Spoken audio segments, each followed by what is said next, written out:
squeeze the release tabs for the rear I/O door, and swing out the door until it clicks into a locked position.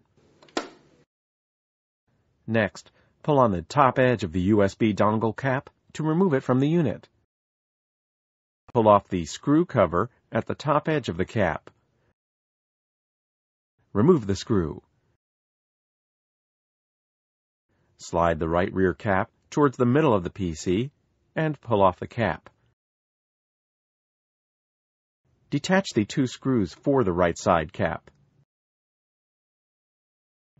Use a flathead screwdriver to pry up the latch, securing the cap to the rear cover. Rotate the cap off the unit. To access many system components, you will need to remove the left rear cap. Pull off the screw cover at the top edge of the cap. Remove the screw.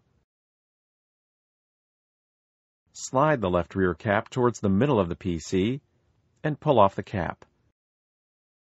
To replace the left rear cap, slide the screw tab on the cap under the hole on the frame. Press the cap down against the rear cover so the tabs align into their slots. Slide the cap until the screw hole on the cap and the rear cover align. Replace the screw. Press the tabs into the slots to snap the screw cover into place. To replace the right side cap, align the slotted tabs over the slots on the bezel, rotate the cap, and press until the latch snaps into place.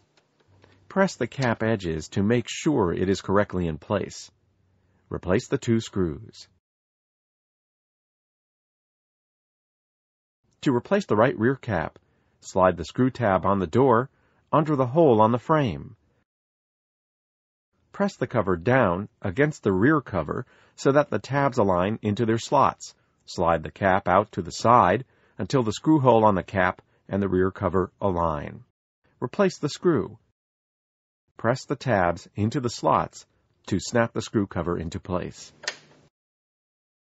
To replace the USB dongle cap, align the 2 tabs onto their slots and press the cover into place.